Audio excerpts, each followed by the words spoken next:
Hi, welcome to live with food. நம்ம இன்னைக்கு கத்திரிக்காய் பிரட்டல் பார்க்க போகிறோம். ரொம்ப நல்லாயிருக்கும். இது சாம்பார் சாதம், ரசம் சாதம், தயிர் சாதம், இது எல்லாத்துக்குமே ரொம்ப பெஸ்ட்டாக இருக்கும். நான் சாம்பார் சாதத்தோட இந்த கத்திரிக்காய் பிரட்டல் செஞ்சு சாப்பிட்டேன். அவ்வளோ டேஸ்ட்டாக இருந்தது. இனிமேல் கத்திரிக்காய் வாங்கினா நீங்களும் இந்த கத்திரிக்காய் பிரட்டல் கண்டிப்பாக செய்வீங்க. அந்த அளவுக்கு ருசி நல்லா இருந்தது. இப்போது நம்ம கத்திரிக்காய் எடுத்துக்கலாம். கத்திரிக்காவை நீல வாக்கில் கட் பண்ணிக்கலாம்.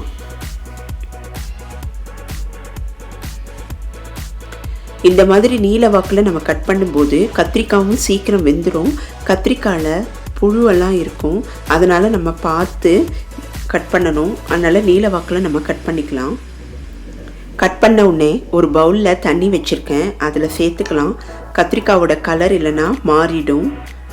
இந்த மாதிரி எல்லா காயும் நான் கட் பண்ணி வச்சுருக்கேன். இங்கே தேவையான அளவு கருவேப்பிலையும் சேர்த்துக்கிறேன். கருவேப்பிலையும் நல்லா கழுவிடலாம். சமைக்கும்போது தண்ணீரை நம்ம மாற்றிக்கலாம்.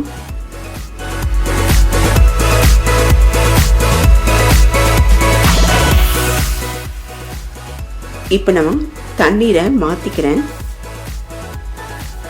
வேறொரு பாத்திரத்தில் தண்ணீர் எடுத்து இந்த கத்திரிக்காவை நம்ம அதில் சேர்த்துக்கலாம்.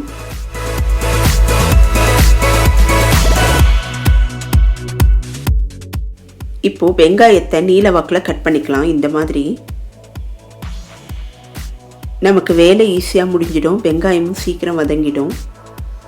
இது செய்யறதுக்கு எனக்கு ரொம்ப கம்மியான டைம் தான் ஆச்சு. இந்த மாதிரி நீல வாக்கில் வெங்காயத்தை கட் பண்ணி வச்சுக்கலாம். இப்போ நம்ம ஒரு கடாய் எடுத்துக்கலாம். இதில் நான் நல்லெண்ணெய் எடுத்திருக்கேன். கத்திரிக்காய் டிஷ்ஷெல்லாம் செய்யும்போது நம்ம நல்லெண்ணெயில் சேர்த்து செஞ்சோன்னா சுவையும் மனமும் ரொம்ப நல்லாயிருக்கும். கடுகு சீரகம் தாளிச்சிடலாம். அடுப்பை சிம்மில் வச்சுக்கலாம்.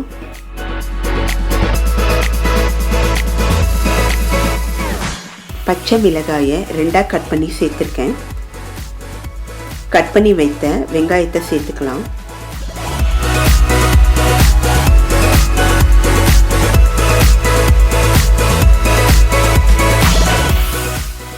இப்போ நம்ம வதக்கிடலாம். வெங்காயம் நல்லா வதங்கணும்.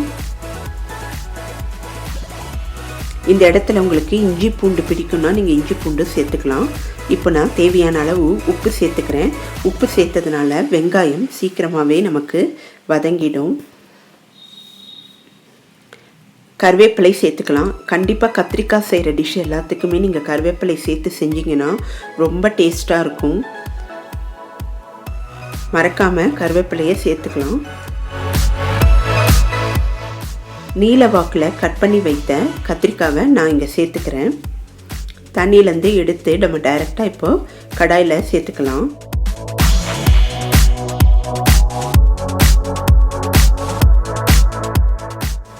இப்போது மீடியம் ஹீட்டில் வச்சு 2-3 நிமிஷம் நல்லா வதக்கிடலாம். இந்த மாதிரி வதக்கும்போது சீக்கிரமாகவே வெந்துடும். அடுப்பை சிம்மில் வச்சுட்டு மஞ்சள் தூள், சிவப்பு மிளகாய்த்தூள் சேர்த்துக்கிறேன். காரத்துக்கு ஏற்ற மாதிரி நீங்கள் மிளகாய்த்தூள் சேர்த்துக்குங்க. இப்போ இதோட தனியாத்தூள் சேர்த்துக்கிறேன்.